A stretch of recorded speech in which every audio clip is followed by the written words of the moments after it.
Chuck, thank you. All right, let's turn to our weather forecast this evening. And Cheryl, as we get into this week, we're actually maybe thinking the word anyway, warmer. Warmer. It feels warm. When we have our temperatures in the 30s and 40s, and we just had wind chills last week, anywhere from 15 to 30 below.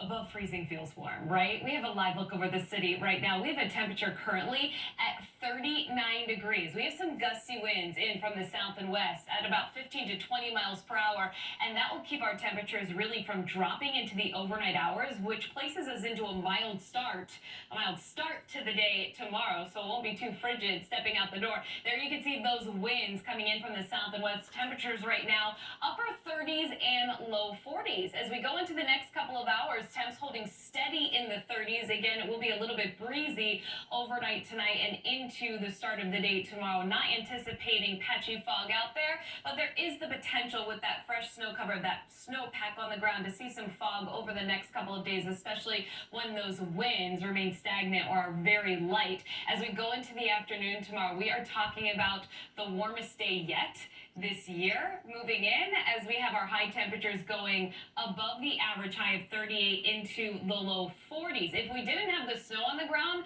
our temperatures would get even higher, closer to 50 degrees, but we do have that snow. But hey, we will take the 40s. So for tomorrow, a mix of sun and clouds, looking at a dry day here with those temperatures going into the low to mid 40s, and that warming trend, the mild weather, it will persist for the remainder of this week. Today's high 39 degrees, yesterday 37, and the average 38 degrees. We've only had a handful of days this month. I don't need to tell you that, with above average temperatures. All of the blue here on the calendar below average. But what's really impressive is that February average temperature of 15 degrees. When we factor in the lows and the highs, that is well below average, and the coldest February on record came in with an average temperature of 14.6 degrees back in 1875, and our average right now is near that. However, we will make up some ground here in the coming days. Live Doppler 7 Max, and notice some precipitation on the other side of the lake. We do have a very weak disturbance here trying to work its way through. Notice some sprinkles back to the west,